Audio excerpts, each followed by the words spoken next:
We've begun preparing to repeal and replace Obamacare. Obamacare is a disaster, folks. It's a disaster.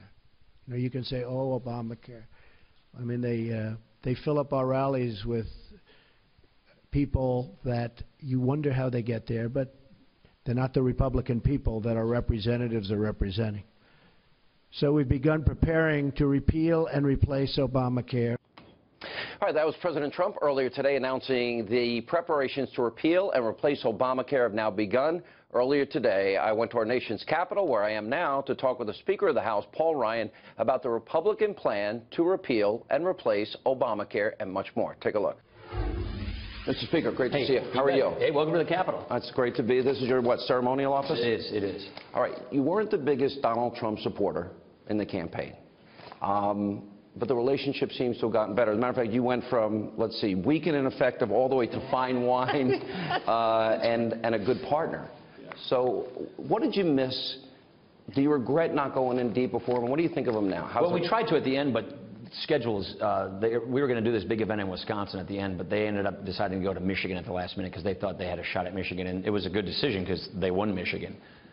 So what I did not see, and I said this at my press conference the day after the election, is Donald Trump heard something that no one else heard. He connected with people in this country unlike anybody I've ever seen before running for president. Remember, I ran for vice president the last election. And I basically thought about an election the way we thought about it in 2012. And what he did was mix up the constituency, the vote coalition. He spoke to people who felt like they hadn't been spoken to in years, and he gave voice to people who felt like they were voiceless. And he tapped into that, and that is something that most people didn't see. And that's something that I said the next day, bravo, very impressed. And how do you feel about it? How's the relationship now? It's great. It's really good, actually. You know, I didn't know the guy. He didn't know me. I didn't know him. We met basically once. And so what we've been doing, we speak constantly. We talk all the time. We're working on the same plan. What I did during the transition with my counterpart in the Senate, Mitch McConnell, is we put together a 200-day plan for the president to get this agenda that we all have agreed on through the system. And we're exactly on track and on our timeline with that agenda. Well, that's really the biggest part of what I want to discuss today, because let's go through what Donald Trump has done. He started executive orders, ease the burden of Obamacare, impending actions to freeze, get rid of 75% of all regulations. He withdrew from TPP. He had a federal hiring freeze. He banned money to go from foreign countries for abortion. He signed executive action for Keystone, for the Dakota pipeline. He issued executive orders on the construction of the border wall. He stripped money from sanctuary cities. He's taken action, as we all know, on an extreme vetting, and we'll get to that in a minute. He used executive action to rebuild the military. A plan will be on his desk in 7 days to defeat ISIS. And he nominated Neil Gorsuch. We saw him meet with the prime ministers of Canada, Great Britain, and yesterday, of course, with Bibi Netanyahu. So what I see, this is the biggest question I'm getting from radio and from television. He's moving at the speed of light. And people have been asking me, it's the top story on the Drudge Report today. Where's Congress? Because for 8 years, you guys had a plan. You kept saying and promising you'll repeal, replace Obamacare. Mm-hmm. And I guess what people want to know is, when are these things going to get done? We're exactly on the timeline that we designed for ourselves. Obamacare is coming next. The reason... Starting today, really.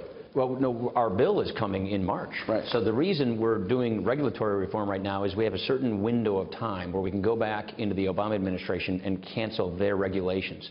It's a law called the Congressional Review Act, and it has a shelf life for just a couple of months.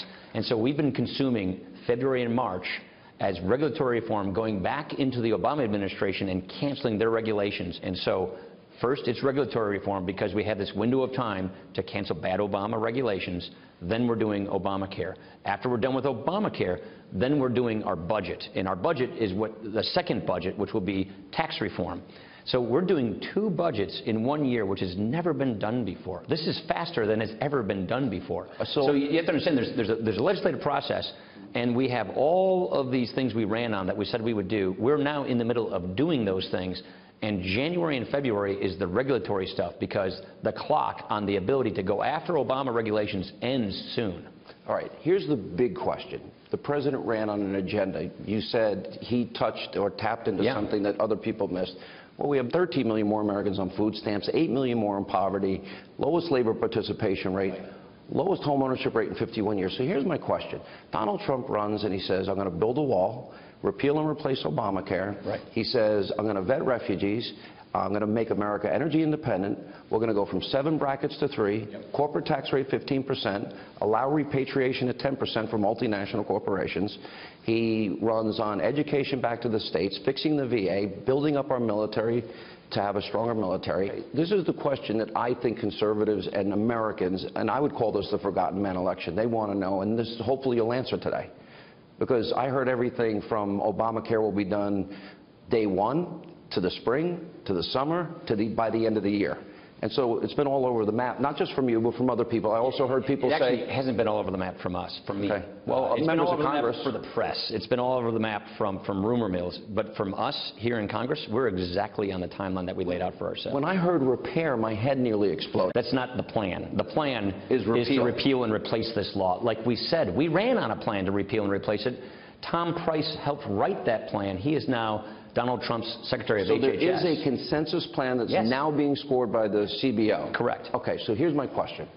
I just listed his agenda, what he ran on, for the forgotten men and women that voted for him. Do you again, that's the agenda we're working on right now. That's the Is there any item that I mentioned that you disagree with? No, not at all. In the 200, you're saying to the American people and conservatives that are impatient, including myself, and you heard my monologue. I would love to do this stuff yesterday. But getting Congress to act on all those things you just said, in 1 year's time, unprecedented. We do these things. This will be the most productive presidency and Congress in our lifetimes. That's my question. You agree with every item I mentioned, even extreme vetting? Yeah, we passed that bill a year ago in the House. I know you now agree with building the wall. Yes. You have by the way, I did back then too. But that was in the plan that the House Republicans ran on. That was in Donald Trump's plan.